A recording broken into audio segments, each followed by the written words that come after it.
it would be a good idea for me to practice the pain neuroscience cards and simulate a patient case just to see how I could flow through the cards and develop a narrative and develop my storytelling abilities. So let me start, and this patient case I would start with something to the effect of, has anyone ever explained to you why you're still experiencing pain for this long? And if they said no or they said yes, then I could ask them if they want to hear a different explanation for the reason for why their pain has stuck around for this long. If they say yes, then we could go ahead and start. So this is your nervous system. It is sort of like the communication highway of your body that goes from the very tips of your toes down to up to the top of your head. It's constantly monitoring what's going on both inside of us and outside of us. Let's say that you're walking along one day and you step on a nail. Would you want to know about it? Well, probably. You would want to take care of that nail. You would want to take it out of your foot, maybe go get a tetanus shot, at least get it bandaged up, because you don't want to be walking around with a nail in your foot. The amazing thing about this is that your nervous system tells you that there's something in your foot. You could even be walking along, looking straight ahead, step on a nail, and still know that there's a nail in your foot without even looking down. And that's because of your nervous system.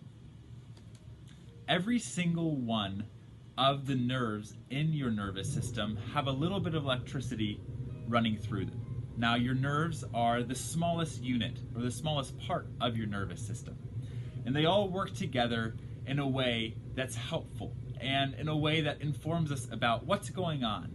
But they usually hover along on this normal level, providing us useful information, telling us about what's going on both in and around us.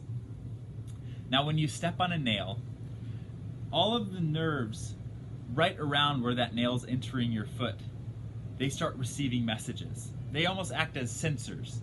And once they receive enough information saying, hey, there's something going on, then they're going to shoot a message off to the brain telling us that we should probably do something about the nail in our foot. Now, this is completely normal that this line is going to increase, because that means that our nerves, they're communicating useful information to us. We want to know about a nerve or about a nail in our foot. So this is completely normal, and every single one of us experiences this at some point in our life. Now, what normally happens? After we take the nail out of your foot, you get it bandaged up, over the next couple of days, maybe weeks, those nerves start to calm back down. There's no reason for them to stay high and alert, not that high sensitivity anymore, because the issue's been taken care of. The nail's been taken out of your foot. But for some reason, in some individuals, this system stays turned up. It stays a little bit more sensitive. Now, you might not think that that's too much of a big deal. The issue comes when we look at what you're able to do on a day-to-day level. So before you experienced pain and your nerves were just humming along at their normal level, you had a lot of room for activities. You could go and run 5 miles, you could play all day with your kids and not experience any pain. But now, since your system has been turned up and it hasn't gone back down, your room for activities is just smaller. You might only be able to run for a mile or 2 before experiencing pain. Or you're only playing with your kids for an hour or 2 before you start to experience that pain. Let's add to our story and say that there was a string of burglaries in your neighborhood over the past couple of days.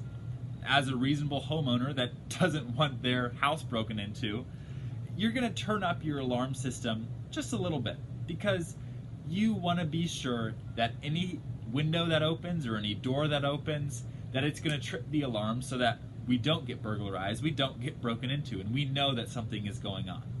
Now, let's say you turn it up so much that a leaf from a tree blows by and it activates your alarm. Would that be useful? Would the height that we've set this alarm system to be helpful for us? Well, it probably wouldn't be, because it's too sensitive. A leaf is not that big of an intruder or that big of a threat to our system or to our home. And so, because we set it that high, it really isn't that useful. Bringing this back to you, there's been some things in your life that have kept your alarm system heightened. It's kept it turned up just a little bit into an unhelpful level. Things like failed treatments. If you've sought treatment from maybe a physical therapist or your primary care provider, maybe even a surgeon or a chiropractor, they might have treated you, and if it didn't help your pain that much, then that could weigh on you and it could keep your system a little bit sensitive. Family concerns and the way that your pain impacts your family could also weigh heavy on your system, keeping it elevated. If your pain influences your job, if you've had to take less hours at work or you've had to change the way that you work because of your pain, it could start to weigh on you financially and socially because you don't want to engage in the same way that you could before you had pain. All of these things can play into keeping your alarm system a little bit too high. Fear and anxiety, feelings of hopelessness, that I'm never going to get better, that my pain isn't going to get better, it begins to keep that alarm at that higher level. Even just the fact that you're experiencing pain for this long can continue to keep that alarm elevated. So what are we going to do? We're going to work together in order to start knocking this alarm back down to a useful level.